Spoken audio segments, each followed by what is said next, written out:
আর বিকল্প কোনো পথ সামনে খোলা থাকে না।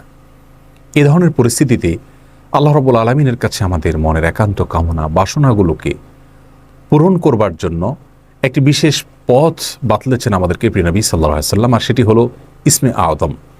ইসমে আযম মানে হলো মহান নাম। আল্লাহ রাব্বুল আলামিনের এই ইসমে আযম তথা মহান নামের মাধ্যমে কোনো কিছু চাওয়া হলে তিনি সেটা পূরণ করেন। এই নামের মাধ্যমে আল্লাহকে ডাকা হলে তিনি সেটাকে সাড়া দেন। এ মর্মে নবী আলাইহিস সালামের অনেকগুলো হাদিস রয়েছে। অনেক উলামা একরাম ইসমে আযম সম্পর্কে বলেছেন যে এটি হলো আল্লাহ রাব্বুল আলামিনের যে মূল নাম আল্লাহ, সেটি তার অনেকগুলো গুণবাচক নাম আছে। তমধ্যে থেকে আল্লাহ রাব্বুল আলামিনের যে মূল নাম আল্লাহ, এই আল্লাহ এই নামের মাধ্যমে আল্লাহ রাব্বুল আলামিনকে ডেকে যদি বান্দা কোনো কিছু চান কায় মনোবাক্যে অন্তরের গভীর থেকে, তাহলে সে দোয়া আল্লাহ রাব্বুল আলামিন অবশ্যই কবুল করেন। এজন্য কোনো কিছু আল্লাহ রাব্বুল আলামিনের কাছে চাওয়ার আগে যদি আল্লাহ বলে ডেকে ভালোবাসা থেকে, আস্থা থেকে, ভরসা থেকে, কায় মনোবাক্যে দীনতাহীনতার সাথে আল্লাহকে ডেকে যদি কেউ দোয়া করেন, তাহলে সে দোয়া আল্লাহ রাব্বুল আলামিন ফিরিয়ে দেন না।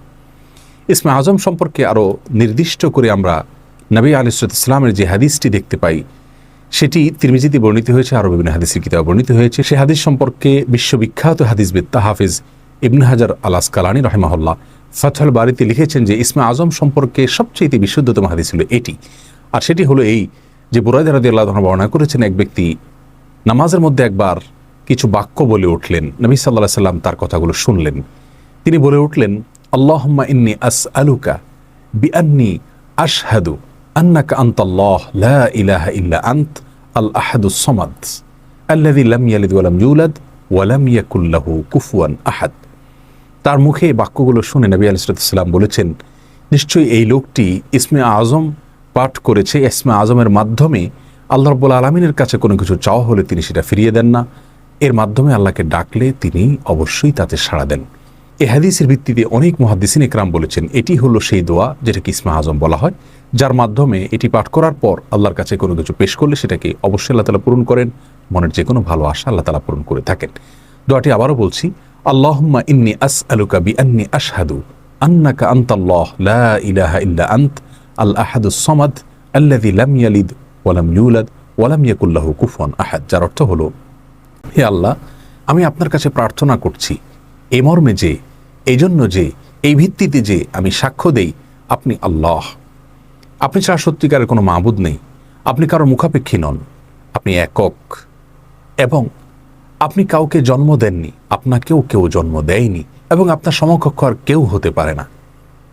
এই বাক্যগুলো পাঠ করে আল্লাহর বড়ের কাছে কোনো চাওয়া পেশ করলে তিনি অবশ্যই সেটি পূরণ করেন। কেউ যদি অত্যন্ত সংক্ষেপে ইসমে আযমের মাধ্যমে দোয়া করতে চান, তাহলে তিনি আল্লাহ রাব্বুল আলামিনের প্রতি আন্তরিকতা, ভালোবাসা, শ্রদ্ধা, বিশ্বাস, ভক্তি এবং ভরসা রেখে আল্লাহকে ডেকে ডেকে মায়ার সাথে, মমতার সাথে আল্লাহর অনুগ্রহগুলোর কথা স্মরণ করে আল্লাহকে ডেকে ডেকে তার মনের চাওয়াগুলো পূরণ করবেন।